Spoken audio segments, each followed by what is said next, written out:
Hello, everyone, and welcome to our presentation on how to predict the future of media consumption by tapping into generational differences. I'm Gavin Bridge, Senior Media Analyst at Variety, and I'm joined by Alex Frankel Schoor. Alex, let's hear about yourself.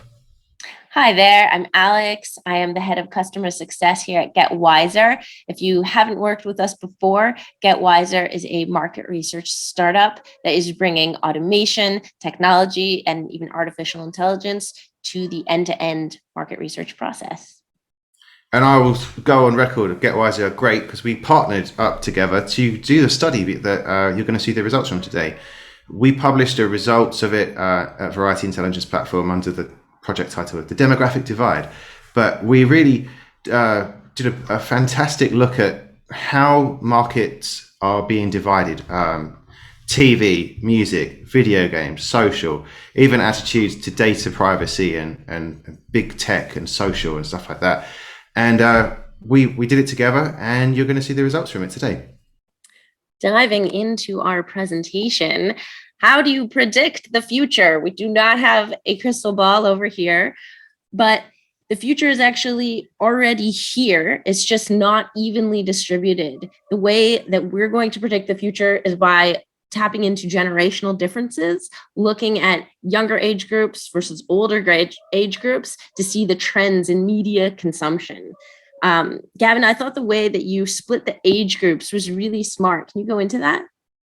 Yeah, so you know how everyone really talks about Gen Z, Millennial, Gen X, Baby Boomers, and I thought being an older millennial and knowing some younger millennials, there's not a lot of similarities between myself and say even like my sister-in-law who's 10 years younger than me.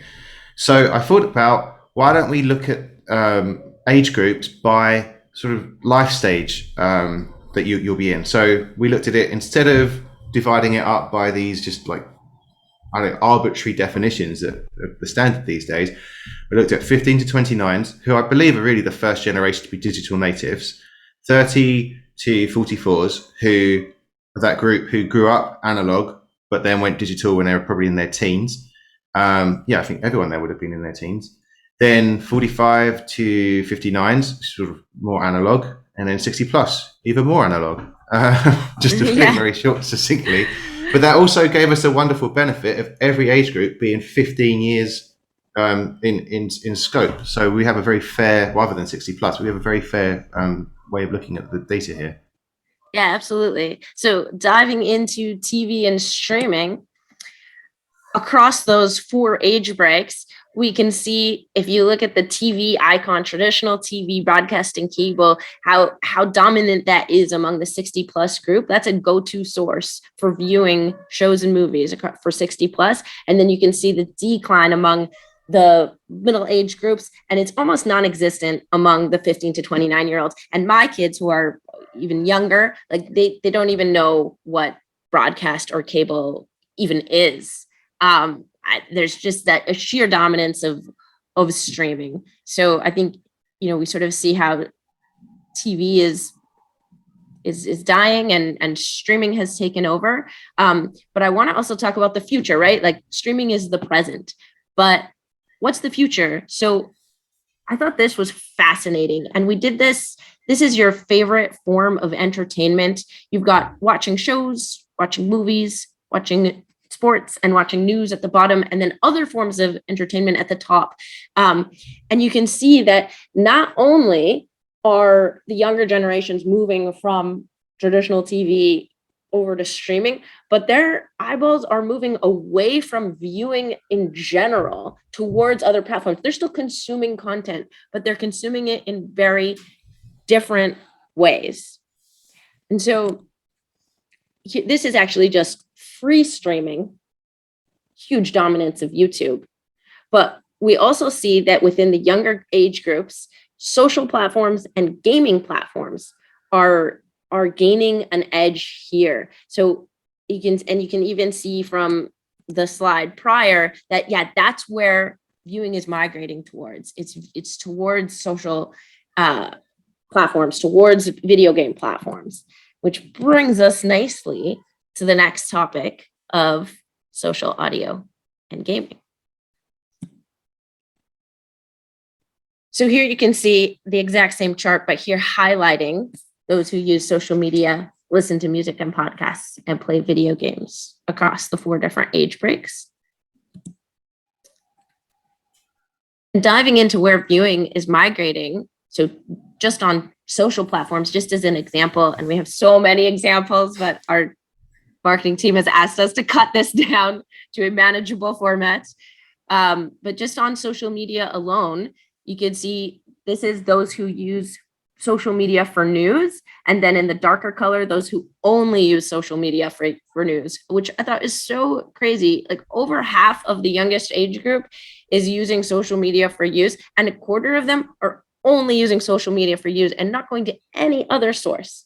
Not going. The interesting thing with that, I think, Alex, as well, is it doesn't mean if you're a local news channel or someone, you don't lose access to these people. You just have to go to where they are, right? And yeah, definitely.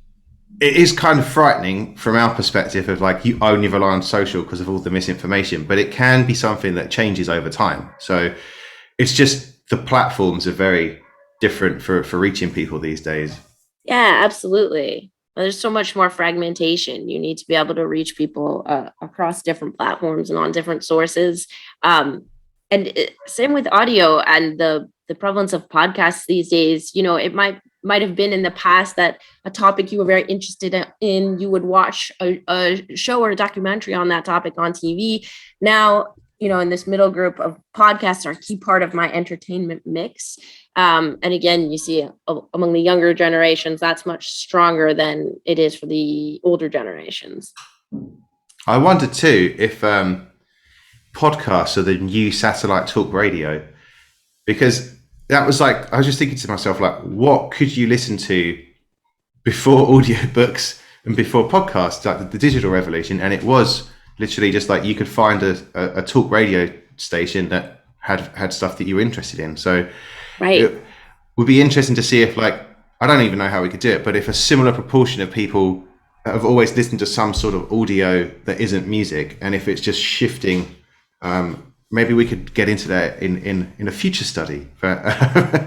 Definitely. So much to explore here. And in terms of the last segment of gaming, here what the data shows is this is the proportion of people who think that video games are more entertaining than watching shows and movies. And I think it's amazing. It's almost 40% among the younger age group versus 8%. And I think we see this across other metrics as well, of the younger age groups craving more interactive types of entertainment versus the more passive viewing.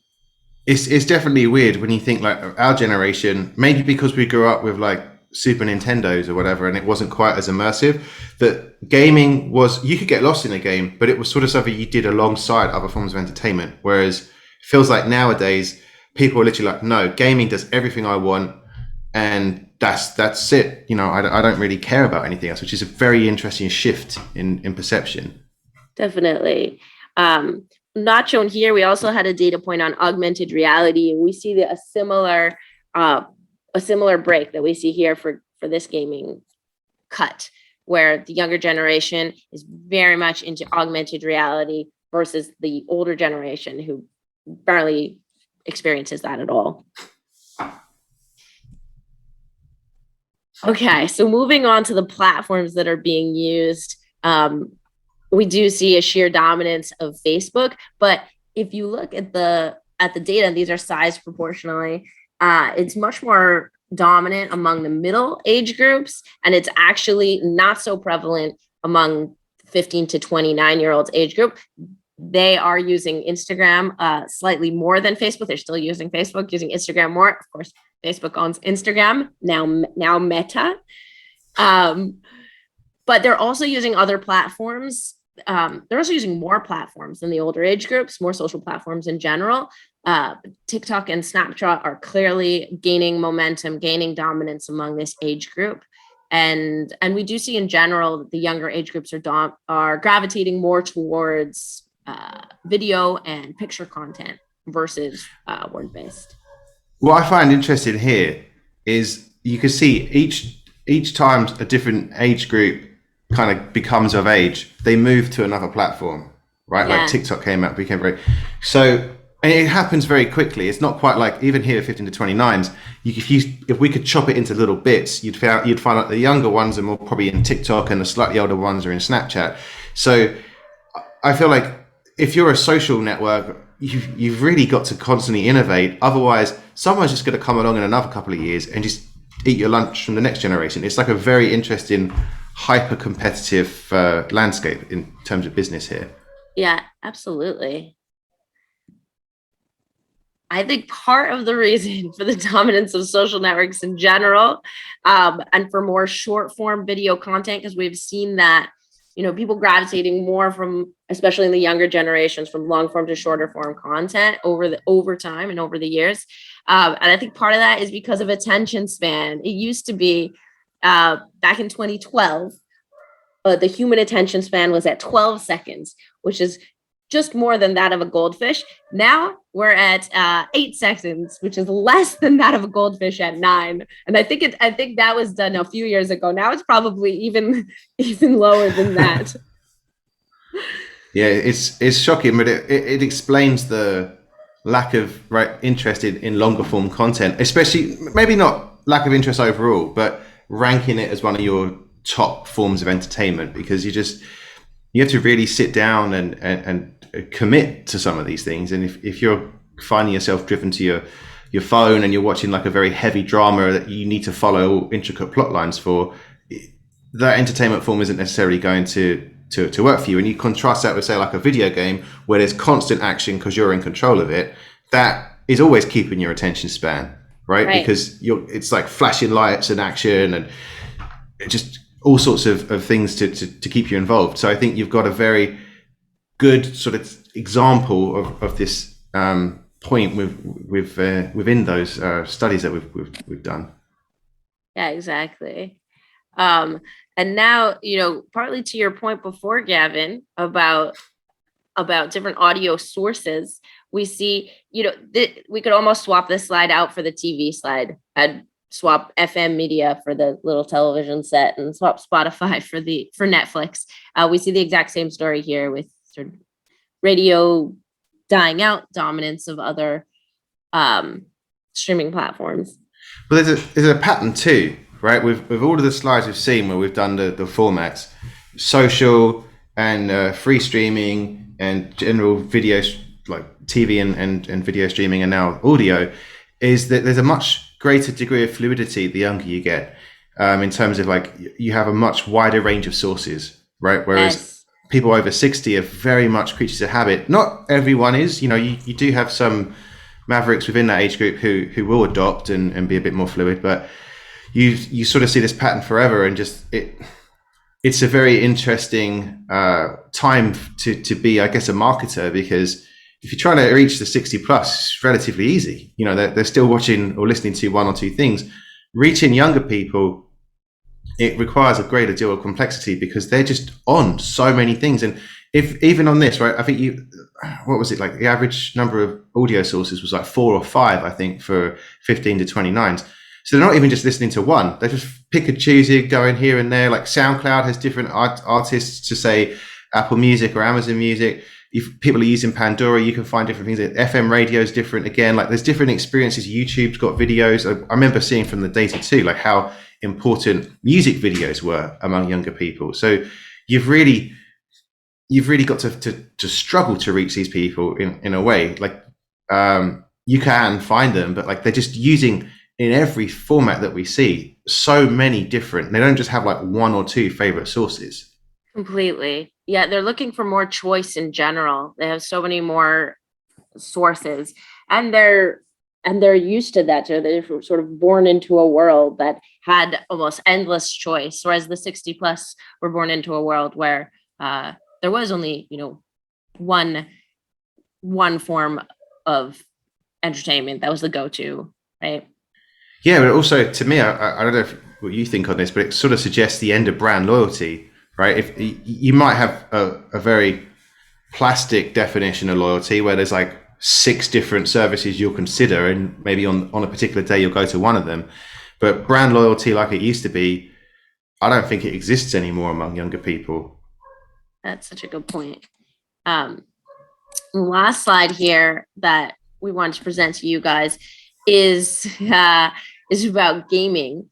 And again, we're looking at the sources here, and just the same story as before, right? Like the younger groups are using more gaming sources, but we do see this just sheer dominance of mobile, even across all generations. Gavin, thoughts on the gaming? Yeah, I mean, mobile it's come a long way since Candy Crush. I mean, that's still very big because you like see Doja Cat doing ads for it for tournaments on television. So it's just insane the amount of money that Candy Crush is making. But graphic wise, you can do a lot more on a phone. The screens are bigger, and I think with we see cloud gaming really taking off in the next couple of years with server speeds pick up. There's really no reason for some people to have a console anymore. You could just get a cloud service from, like, say, Xbox Live or something like that, and PlayStation has one, which will surely be upgraded. Switch, Nintendo is hard to say because they're very guarded on. They try and sell hardware, more frequent, or like they really have a focus on it. But yeah, like you just see, it's just easy. It's the same thing as I think anything else among younger people. You pick up a phone. It's already there, right? You don't have to do something else. You don't have to plug in. You don't got to turn something else on. You've got the entertainment format here. It's something I think we'll just see keep growing. Exactly. I also think, the phone is something you carry with you everywhere you go. You don't have to be at your home or different location where you happen to have one of these devices. You could be on the go. Okay, so I was at Adweek a couple weeks ago now, and all of the CMOs and the marketers and the advertisers were sort of talking about this state of crisis. The CMO of MasterCard was saying that because of fragmentation, there are so many sources for marketers to go to, and we're seeing that here. And there's so much new technology. There's so many different sources, and this notion of crisis came up. But my colleague Lucy, who actually did the calligraphy on here, was telling me that the Chinese word for crisis is made up of these two characters. And the first represents danger. That's the character Wei. The next character, Ji, represents opportunity. So where there is danger, there is also opportunity. And it just depends on your ability to manage the crisis. And so, yes, traditional mediums are dying. And yes, there's endless fragmentation. But there's also opportunity if we tap into what these younger generations are looking for, which, as we've seen, more choice, more short form content, more interactivity, more diversity. Didn't show the chart here, but when we ask people if they specifically seek out content that's diverse, it was about 30% among the younger generations, and half of that for the older generations. And so as we become a more diverse society, right? If you look at census data, we are becoming more diverse as a nation. People are seeking out more and more diverse content. And I think the strategies that tap into these opportunities are the ones that are going to win. Gavin, did you have thoughts here? Yeah, I think it is a danger for traditional mediums, right? So you think like newspapers, TV, FM radio, that the old method used to be, to quote Kevin Costner in Field of Dreams, if you build it, they will come. Maybe it wasn't Kevin Costner, it was the ghosts, but the concept is there. That was basically how media worked. Nowadays, it's more, if you put it where I am, I might watch it, but I'm not going out of my way unless it's something incredible. Like there's a lot of buzz around it. Like you can't rely on your brand anymore to be this magnet just to kind of draw people in, unless you're one of the very few lucky brands out there. Let's say like the NFL or something like that, like being a mega brand. But with that, yeah, there's tons of opportunities. It gives you, you just first of all had to be forward thinking and try and embrace all these different new platforms coming out. But equally, in terms of reaching people, yes, it is no longer a simple case of just calling someone up and being like, buy me 8 p.m. on CBS and I've reached my audience. You might need to have more staff, but you can actually really pinpoint, a fragmented audience down to your level now. You just have to do it through about 20 different sources, whereas before you might have had to have one or two. Right. Completely. I also think there's a lot of opportunity, not only for advertisers, but also for media companies that are devising the content, right? Because we see, if viewing is decreasing, but we also see people want more interactivity, more choice, more short form content, more diversity. You can tap into that. What about, choose your own adventure TV show or movie where you're deciding what the character does next? What about quality productions of shorter form content, 5 to 15 minutes long, but with solid acting, with solid storylines? What about, NFTs for exclusive content, or interacting with characters online, or even bringing augmented reality into it where you are, interacting directly with the characters in the production itself?